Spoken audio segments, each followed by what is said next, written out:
முக்கியமா நான் உங்க எல்லார்கிட்டையும் கேட்டுக்கிற ஒரு ஒரு அன்பு கட்டளைன்னு கூட நீங்க இதை வச்சுக்கலாம். எஸ்பெஷலி பெண்கள் இதை ரொம்பவே கவனிச்சு கேளுங்க.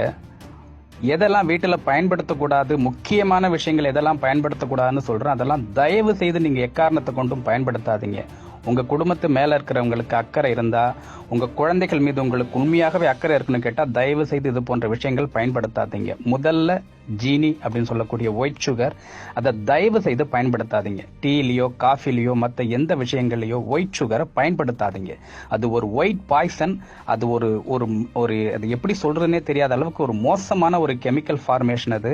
அதை தயவு செய்து பயன்படுத்தாதீங்க. அதுக்கு பதிலா நாட்டு சர்க்கரையோ வெல்லமோ அச்சு வெல்லமோ பனங்கற்கண்டோ கருப்பட்டியோ இது மாதிரி எதை வேணாலும் பயன்படுத்துங்க. குழந்தைகளுக்கு தயவு செய்து பயன்படுத்தாதீங்க.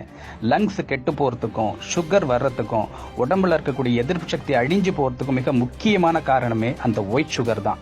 வெள்ளை சீனி, அந்த வெள்ளை சீனியை பயன்படுத்தாதீங்க. முதல் விஷயம். இரண்டாவது விஷயம், ரீஃபைண்ட் ஆயில தயவு செய்து பயன்படுத்தாதீங்க. எந்த சூழ்நிலையிலையும் ரீஃபைண்ட் ஆயில பயன்படுத்தாதீங்க.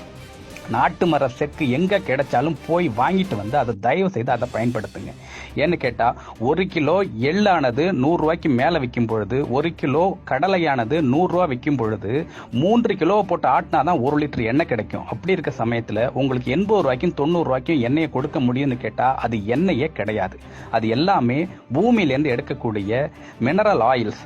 அதை தான் நம்ம பயன்படுத்தணும். தயவு செய்து அதை பயன்படுத்தாதீங்க. மூன்றாவது விஷயம், மைதாவை எக்காரணத்தை கொண்டும் பயன்படுத்தாதீங்க.